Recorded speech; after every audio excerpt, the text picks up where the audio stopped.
السلام علیکم F T V کے ویورز، کیسے مزاج ہیں آپ کے؟ امید کرتا ہوں خیر و عافیت سے ہوں گے، جہاں بھی ہو جس جگہ بھی ہو اللہ پاک آپ کو خوش و خرم رکھے، آمین۔ یار آج کل یوٹیوب والوں نے کاپی رائٹ کلیم دینا شروع کر دیے، ہم تو میوزک بھی یوز نہیں کر سکتے۔ تو چلتے ہیں کہانی کے 26ویں حصے کی طرف۔ ماشاءاللہ بڑی کامیابی سے جاری ہے، اور آپ لوگوں کے کمنٹ اور آپ لوگوں کی رائے کا منتظر رہتا ہوں، اور جو دوست اپنے رائے سے مجھے آگاہ کرتے ہیں ان کا بڑا مشکور ہوں۔ ہوا یہ کہ چلا چل رہا تھا، وہ پچھلی سٹوری میں جو دوست نئے ہیں ان کو بتاتا چلوں کہ ہمارے ایک دوست ہیں جو محبت میں ناکامی کے بعد محبوبہ کے قدم والے فارمولے پہ عمل کرنے چلے تھے، لیکن وہ فارمولہ جو ہے نا الٹا ان کے اور دوستوں کے گروپ کے گلے میں پڑ گیا۔ اب اس سے جان چھڑوانے کے لیے ہمیں کچھ نہ کچھ تو کرنا تھا، تو ہم نے بھی ایک دو دوستوں سے، صاحب علم دوستوں سے تھوڑا سا مشورہ کیا اور اس سے جان چھڑانے کی کوشش کی۔ اور اس وقت ہمارا پالا پڑ چکا ہے ایک سادھو کے ساتھ، اور سادھو نے ہمیں تگنی کا ناچ نچایا ہوا۔ تو چلتے ہیں کہانی کی طرف، اور بتاتا چلو یہیں پہ ہمارا ایک دوست جو تھے ان کے ساتھ ایک جن کی دوستی ہوگی جس کا نام یاقوت تھا، اور یاقوت کی پورا اسرار طاقتیں اور کاشی کی چلاکیاں دونوں نے مل کے ایک زبردست قسم کا کمبینیشن بنایا ہوا ہے۔ اور اب چلیں کہانی کی طرف۔ چلا کرتے ہوئے جب میں نے کاشی سے بات کی کہ ہم اس کو الجھائیں گے، اور تم نے سادھو کی کٹیا یا سادھو کے ڈیرے پہ داخل ہو کے وہ پتلا ڈھونڈنا ہے جس پتلے کے اندر جو ہے نا فیصل کی اس نے جان ڈالی ہوئی ہے۔ مطلب جان ڈالنے سے مراد یہ ہے کہ اڑنگا لگایا ہوا ہے فیصل کا، جو اس نے دم یا جو بھی چلا کیا ہوا ہے اس کے اوپر کیا ہوا ہے۔ اگر وہ اس پتلے کو اٹھا لے اور اس پتلے کو ہم اٹھانے میں کامیاب ہو جائیں، اور اس پتلے کے اوپر جو اس نے اس کی شبیہ دی ہوئی ہے اس کو ہٹا دیا جائے، تو فیصل جو ہے نا اس کے کنٹرول میں جانے سے بچ سکتا ہے۔ کوئی ناگہانی سی ہی بات تھی، عجیب سی بات تھی کہ اس کی توجہ اس طرف نہیں جا رہی تھی، ورنہ جب فیصل چلے میں بیٹھا ہوا تھا اور اگر وہ اس کا وہ پتلا اٹھا لیتا اور اس کے اوپر کچھ عمل یا اثر کرتا تو فیصل اس کے انڈر آ جاتا۔ چالو کی دو چالیں جو ہے، سادھو کی دو چالیں جو ہے نا وہ ناکام ہو چکی تھی، اور اس ٹائم وہ تل ملا رہا تھا، اور وہ ہمیں تو اس ٹائم گناہگار سمجھ رہا تھا۔ اس کا تو بس نہیں چل رہا تھا کسی بھی طرح ہمیں پکڑ لے، لیکن ظاہری بات ہے کہ کچھ بھی ہو وہ ایک الگ مخلوق ہے، ہم ایک الگ مخلوق ہیں، اور جنات کو کنٹرول کرنا اس کے بس کی گیم ابھی نہیں تھی۔ میں نے شیرا سے کہا کہ ٹھیک ہے چلو چلتے ہیں۔ میں نے کاشی سے کہا کہ ایک کام کرو تم آنکھیں بند کرو۔ کاشی نے ایسا مجھے دیکھا کہ میں نے کبھی اس سے پہلے اس طرح کا لفظ نہیں کہا کہ آنکھیں بند کرو۔ اس نے آنکھیں بند کی، میں نے اس کا ہاتھ تھاما، اور جیسے ہی آنکھیں کھولی ہم سادھو کے ڈیرے کے پاس تھے۔ ہم دونوں ہوا میں کھڑے ہو کے تیر رہے تھے، اور ہم نے دونوں ہاتھوں سے جس کو پکڑا ہوا تھا اسے چھوڑ دیا تھا، وہ نیچے زمین پہ پڑا ہوا تھا۔ اس کی جیسے ہی کاشی نے آنکھیں کھولی کہتا یہ میں کہاں پہ آ گیا؟ تو میں نے کاشی سے کہا کہ دیکھو اس وقت ہم دونوں ہوا میں گول گول جو تیر رہے ہیں وہ ہوا میں اس لیے ہم کہ اگر ہمارے پاؤں زمین پر لگ گئے تو ہم سادھو کے علم کی جو جگہ ہے یا جو اس کی جو حد ہے اس کے اندر واضح ہو جائیں گے، اور اس سے اندازہ ہو جائے گا کہ اس وقت جو ان لوگوں کی مدد کر رہے ہیں وہ جنات ہیں، وہ انسان نہیں ہیں۔ اور پھر وہ اپنے سے بڑے کسی کو بلائے گا یا کچھ، یہ جنگ بڑھتی جائے گی، اور ہم اس کو ختم کرنا چاہتے ہیں۔ تو تم اس بات کو سمجھو کہ تم نے اس ڈیرے کے اندر جانا ہے، ہم اس کو الجھا رہے ہیں، ٹھیک ہے؟ تم نے اس ڈیرے کے اندر جانا ہے، وہاں پہ کسی بھی جگہ پہ تمہیں پتلا نظر آئے گا جس کا کلر سفید ہے، اور اس کے اوپر بلیک مارکر یا کسی کالے رنگ سے اس کے اوپر لکیریں کھینچی ہوئی ہیں، اور اس کے اندر 9 کیلیں ہوں گی۔ 9 کیلوں والے کے علاوہ جو بھی ہوگا نا وہ اس کا نہیں ہے، لیکن جو 9 کیلوں والا ہے نا وہ فیصل کا ہے۔ تو کاشی میری بات سمجھ گیا۔ کاشی نے کہا ٹھیک ہے تو اب تم نے کرنا کیا؟ میں نے کہا ہمیں چھوڑو، ہم جو بھی کریں گے تم جاؤ۔ تو ہم نے واپس ہوا میں تیراکی، تو شیرا ایک دم رک گیا۔ شیرا کہتا ہے یار یہ یہاں پہ اکیلا ہے، اگر اسے کوئی پرابلم آ گئی تو پھر؟ تو میں نے شیرا سے کہا کہ دیکھو اگر تمہیں کوئی پرابلم آ گئی تو پھر؟ اب دونوں طرف میرے دوست تھے، اور میں درمیان میں سوچ رہا تھا کہ ہاں مجھے واقعی اگر اس کو کوئی پرابلم آ گئی، لیکن پھر بھی وہ انسان تھا، وہ اپنے لیے کچھ نہ کچھ مدد کا بندوبست کر سکتا تھا، لیکن اگر ہم پھنس جاتے تو ہمیں اپنی مدد کے لیے ڈیفینیٹلی پھر ہمارے جیسے ہی چاہیے تھے، جو کہ اس وقت موجود نہیں تھے ہم دونوں کے علاوہ۔ میں نے ہوا میں ہی اڑان بھری اور میں واپس فیصل کی طرف آ گیا، کیونکہ مجھے اندازہ تھا کہ ابھی تھرڈ وار جو ہے نا وہ آ سکتا ہے۔ یہاں پہ سادھو نے کیا کام کیا کہ اس نے جب سارے ہیلے حربے آزما لیے تو اس نے بالکل اپنی جو وہ بت تھا جس کے سامنے بیٹھ کے وہ پہلے بھی بلی چڑھا رہا تھا وہیں پہ بیٹھ گیا، اور اس نے آسن لگا لیا، اس کی دونوں ٹانگیں جو تھیں نا وہ سمیٹ کے اپنے بالکل پیٹ کے ساتھ لگا لی، اور دونوں ہاتھ ہوا میں ایسے کھڑے کر دیے جیسے الٹا وی ہوتا ہے، اور کہیں سے اس کا چیلا آیا اور اس نے 2 چراغ اس کے دونوں ہاتھوں پہ رکھ دی اور ان کو جلا دیا۔ اب یہاں پہ اس نے اپنی پوری زبان باہر لٹکا لی، اور چیلے نے کہیں سے پیالی میں سرخ رنگ کا کوئی سیال تھا وہ اس کی زبان پر ڈالنا شروع کر دیا، और वो ज़ुबान को लिप लिपाने लगा। यूँ लग रहा था जैसे कोई चीज़ वो चाट रहा है, खा रहा है। अब काशी जो था वो आहिस्ता आहिस्ता डेरे की तरफ बढ़ रहा था। इतनी देर में साधु के सामने ज़मीन में से एक छोटा सा बोना निकल आया, और इसके साथ ही उसके पीछे बिल्कुल उसी की फ़ोटोकॉपी दूसरा बोना निकल आया, और करते करते ज़मीन पर बेशुमार छोटे छोटे सर, छोटे छोटे बोने जो है ना यूँ हरकत कर रहे थे कि जैसे बेशुमार अंडे पड़े हुए हों और वो हल्का हल्का मूव कर रहे हो, हरकत कर रहे हो। अब साधु आंखें बंद किए वो अपना काम कर रहा है, और चेला उसकी ज़ुबान पे हल्का हल्का वो ड्रॉप्स की शक्ल में जो है ना रेड कलर का जो सियाल था वो गिरा रहा है, और साधु उसको चाटे जा रहा है। थोड़ी देर गुजरी, यही अमल चखा, तो इस अमल से मुझे थोड़ी सी अजीब सा एनजाइटी टाइप जिसे कराहत सी होती है वो होना शुरू हो गई। हालांकि ये हमारे लिए आम सी चीज़ थी, लेकिन मुझे इस चीज़ से बड़ा थोड़ा सा अजीब सी वो बन रही थी। मैंने कहा कि अभी करने क्या लगा। जब अभी मैं यही सोच रहा था तो उसने कहा कि जाओ जाओ, मुझे नहीं पता, जाओ, जो मैंने कहा है वो करो। तो एकदम से एक बोना आगे आया। बोना बोना से मुराद ये नहीं है कि वो कोई 1 फुट का, 1 फुट से भी कम, एक कंडे जितना था। आप अंदाज़ा कर लो कि एक कंडे जितना कितना सा होगा, 3 इंच या 4 इंच का बोना होगा। उसने हवा में जंप ली और बिल्कुल जैसे छोटी बबल बॉल उछलती है ऐसे वो उछला। उसके पीछे दूसरा उछला, उसके पीछे तीसरा उछला, और उन्होंने हवा में कितार बना के, अभी वो एक कितार की शक्ल में हवा में लहराते हुए, जैसे आप एक सांप को हवा में छोड़ते हैं तो सारे आगे पीछे उसके जो अ, बल डालता हुआ हवा में उड़ता हुआ जा रहा होता है, वो ऐसे बोने से ना बेशुमार बोने थे, समझ ही नहीं आ रही थी कितनी लंबी वो लाइन थी। और वो चलते चलते वहीं पे कब्रिस्तान में, अब जो सफ़र आप लोगों के लिए घंटों का या मिनटों का होता है, वो इन चीज़ों के लिए सेकंड्स का होता है। वहाँ पे कब्रिस्तान में पहुँच गए। अब ऊपर से वो कितार नीचे आई और एकदम से वो बिल्कुल फैसल जहाँ पे चिल्ला कर रहा था उसके हिसार के बाहर वो सारे जमा होकर बैठ गए। अब ये हुआ कि वो गोल दायरे में ना जैसे एक लश्कर सा घूमता है, उन्होंने घूमना शुरू कर दिया, और उनके घूमने की रफ्तार एकदम से इतनी तेज़ होगी कि पूरी गिरद व गुबार और वो उठना शुरू हो गया। और इसके साथ ही एक अजीब सी कैफियत हुई कि उन्होंने छोटी छोटी तलवारें निकाल के आपस में लड़ना शुरू कर दिया। और वो आपस में तलवारों की बाकायदा आवाज़ आ रही थी जैसे दो फौजें जंग कर रही हों, और दो फौजें आपस में लड़ रही हों, और तलवारों की छोटी छोटी आवाज़ छनकार जैसे आ रही हो, और बंदों के मरने की आवाज़ें आ रही हैं। तो एकदम से एक चिंगाड़ जैसी आवाज़ आई। मैं हैरान था कि ये आवाज़ कहाँ से आई है। तो एक छोटा सा बोना जो था वो किसी पत्थर पे चढ़े खड़ा हुआ और बोला कि रुक जाओ, तुम लोग आपस में क्यों लड़ रहे हो। तो उन्हीं में से एक बोने की आवाज़ है कि हम इसलिए लड़ रहे हैं कि पहले इसको कौन मारेगा। तो उसने कहा कि तुम इनमें से पहले कोई भी नहीं मारेगा, तुम सब मिलकर इसको मारोगे। और इसके साथ ही अजीब जैसे बहुत सारे फौजी ज़ोर शोर से शोर मचाना शुरू कर देते हैं, चीखना शुरू कर देते हैं, इस तरह की आवाज़ें आना शुरू हो गई। तो अब वो पूरा एक लश्कर जो है ना उसकी तरह उन्होंने तरतीब दे दी और कहा कि ठीक है तुम लोग हमला करो। इसके साथ ही उन्होंने बेशुमार, पता नहीं, मुझे तो लग रहा था कि ये कुछ एक ख्वाब है, बेशुमार छोटे छोटे उन्होंने तीर कमान निकाले और छोड़ दिए। और वो सारा कुछ हिसार के अंदर तो जा नहीं सकता था, हिसार के बाहर ही सारा कुछ नीचे गिर गया।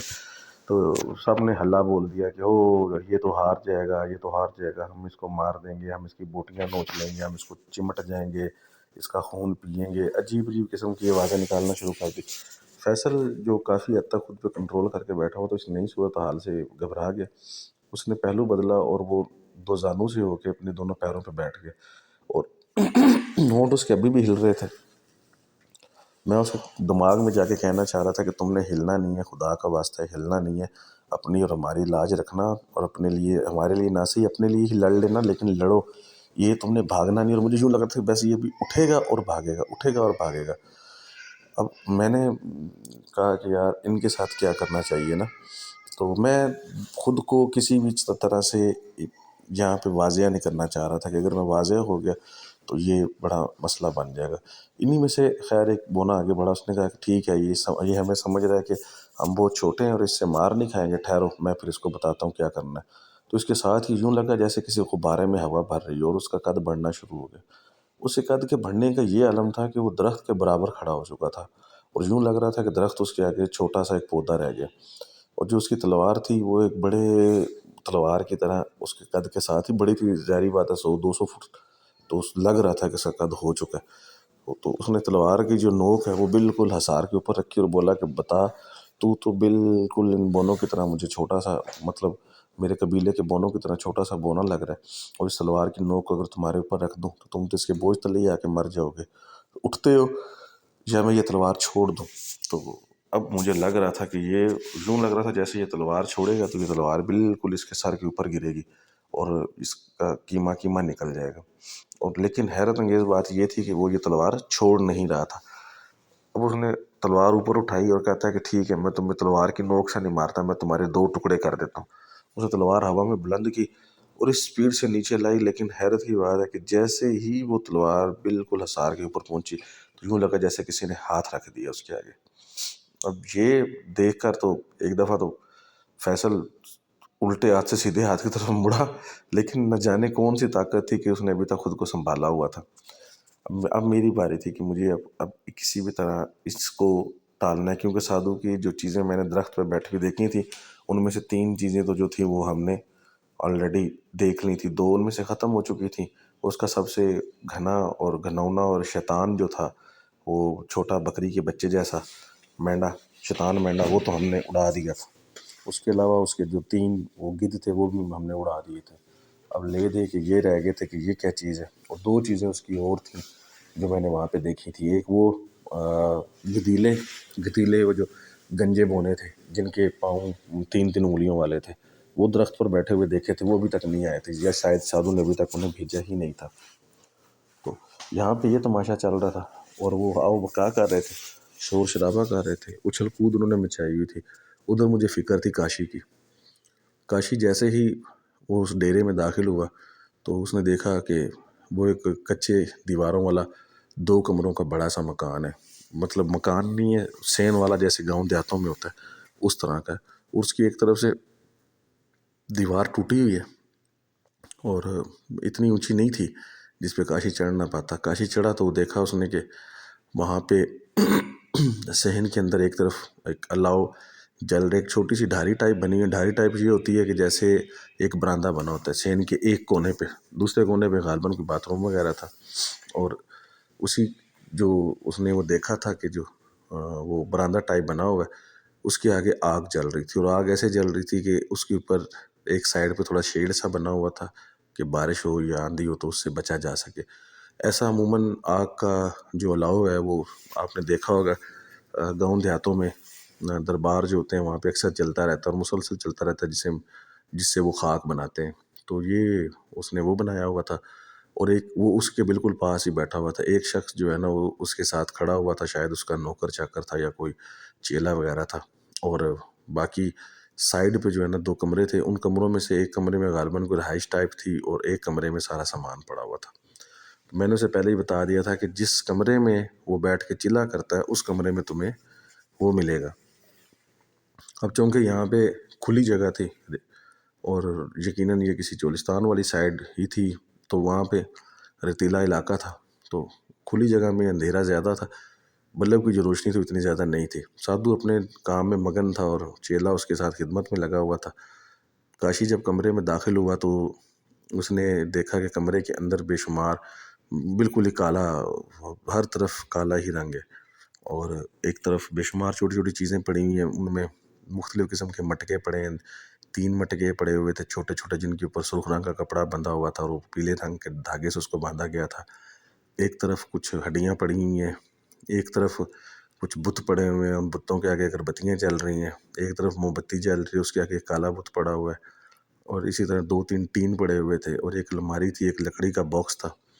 दिल में वो विर्द करता हुआ कि बस अल्लाह पाक हिफाजत फरमाए। उसने मुख्तलिफ़ चीज़ों को देखना शुरू, साथ साथ उसे डर भी था कि पकड़ा गया तो क्या होगा।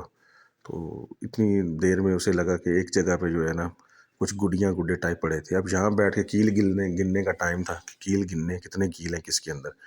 अब उनमें से एक काले रंग का था, उसके मुंह पे सुर्ख रंग से कुछ लकीरें वगैरह खींची गई थी। वो सफ़ेद रंग वाले को ढूंढ रहा था। सफ़ेद रंग वाला एक निकला और उसके अंदर 9 कीलें थी। ये देख के उसकी काशी की खुशी निकल गई कि वाह ज़बरदस्त, ये तो बहुत कमाल हो गया। अब शेरा जो है ना हवा में प्रवास कर रहा था, वो नज़र रखे हुए था कि यहाँ से वहाँ वो हो तो कुछ किया जा सके। जैसे ही फैसल दरवाजे में से बाहर निकलने लगा اور ابھی دروازے کے پاس ہی پہنچا تھا تو ایک دم سے چیلا پلٹا اور وہ کمرے کی طرف ہی آ رہا تھا۔ فیصل کی دل دھڑکن ایسے بڑھ چکی تھی کہ جیسے بس ابھی دل نکالو، اور مچھلی کی طرح پھڑک رہا تھا۔ اب اس کی سمجھ میں نہیں آیا کہ وہ کیا کرے۔ اس نے ادھر ادھر دیکھا تو اسے سامان کے پیچھے تھوڑی سی جگہ نظر آئی، اتنی سی جگہ تھی کہ بس وہ کسی بھی طرح مشکل سے کھڑا ہو سکتا تھا۔ وہ جلدی سے اس جگہ کے پیچھے جا کے کھڑا ہو گیا۔ چیلا اندر آیا، اس نے کچھ ایسے کیا جیسے کچھ سونگ رہا ہو، یا جیسے اسے کچھ لگا کہ جیسے کچھ عجیب سی چیز ہوئی ہے، لیکن اس نے جلد بازی میں کوئی توجہ نہیں دی اور ایک بوتل اٹھا کے باہر کی طرف نکل گیا۔ لیکن اس نے جاتے ہوئے ایک دفعہ پھر ایک دم سے مڑ کے دیکھا کمرے کی طرف۔ یہ اچھا ہوا کہ کاشی وہاں سے نکلا نہیں ہے، اور وہ آگے چلا گیا۔ کاشی نے پھر سے غور سے دیکھا تو وہاں پہ ابھی تک چیلا اپنے سادھو کے ساتھ مصروف ہو چکا تھا۔ کاشی آرام سے دیوار کا سہارا لیتے لیتے واپس آ گیا، اور دیوار پہ چڑھ کے جیسے ہی باہر کی طرف کودا تو ایک دم جیسے چیلے نے زور سے آواز لگائی، کون ہے؟ ٹھہرو، رک جاؤ، میں تمہیں بھاگنے نہیں دوں گا۔ لیکن اس کے ساتھ ہی جیسے ہی وہ کاشی بھاگتا ہوا ریت والی سائڈ پہ، ٹیلے والی سائڈ پہ بھاگا، شیرا نے جست لگائی اور کاشی کا ہاتھ پکڑ لیا اور ساتھ ہی ہوا میں گم کر دیا۔ چیلا حیرت سے دیکھے جا رہا تھا کہ اس نے کسی کو دیکھا تو ہے، کوئی بندہ بھاگ تو رہا تھا تو، لیکن وہ سادھو کو ابھی ڈسٹرب نہیں کرنا چاہتا تھا، کیونکہ سادھو نے دھیان لگایا ہوا تھا، اور اگر وہ دھیان ادھر ادھر لگاتا تو یہ کام خراب ہو جانا تھا۔ اب کیا ہوا، شیرا نے قبرستان کی طرف اڑان بھری اور اڑنا شروع کر دیا، اور کاشی اس کے ساتھ ہی تھا۔ چیلا مکمل ہوا یا نہیں ہوا، چھوٹے شیطان مارے گئے یا نہیں مارے گئے، کیا سادھو نے اس کا پتلا واپس لے لیا، یہ سارا کچھ جاننے کے لیے آپ نے سچ کہانی 27 کو لازمی سننا ہے، اور یقین جانے ایڈونچر اور خوف ساتھ ساتھ ہے۔ آپ کی محبتوں کے ساتھ آپ کا بھائی عمر بھائی، آج کے لیے میری اتنی ہی کہانی تھی۔ اس سے آگے بھی ایک کہانی اور آنے والی ہے، آپ انجوائے کریں گے اس کہانی کو۔ چلتا ہوں، اللہ حافظ، آپ کا بھائی عمر بھائی۔